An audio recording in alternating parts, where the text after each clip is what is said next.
అమ్మకు అన్నం పెట్టంటే సినిమాకు బంగారాజులు పెడతాను పోయినంట నీసం ఉంచోడే. ఏం రాజన్న గారు అర్థమైందా?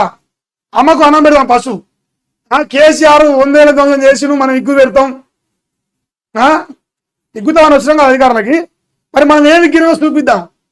24,000 రూపాయలు ఎప్పుడు ఇస్తావు చెబుదాం. 2 లక్షల రూపాయలు లెక్క ఇస్తే మళ్ళీ నువ్వు నీ ఉన్న ఆస్తి మొత్తం అమ్మినప్పుడు సరిపోదు.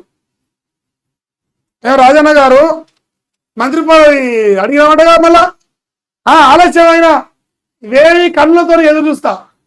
అయ్యో మా రాజన్న బాగా చూస్తే నాకు ఒక్కోసారి ఏడుపు వస్తుంది. ఏమంటారంటే నాకు పదవి లేట్ అయినా సరే వెయిట్ చేస్తా, ఎదురు చూస్తా. నువ్వు ఎదురు చూడడం తప్ప పొడిచేది అని అందరు తెలుసు. నువ్వు ఎదురు చూడమే. మా అన్న ఇయ్యాడు, మా అన్న అమరాబాద్ పులి, మా అన్న బ్లాక్ మెయిలర్లకు ఇయ్యాడు బరాబరిగా. ప్రభుత్వం ప్రజల్లోకి తీసుకెళ్తాను పని చేసుకోనికి ఏమైనా పని చేసి పెడతారు. ప్రభుత్వం ఎట్ట కూడగొట్టడానికి పని చేస్తాను మనం. అది మన లెక్క. మంత్రి పదవి కోసం మళ్ళీ కొత్త వేసిండు.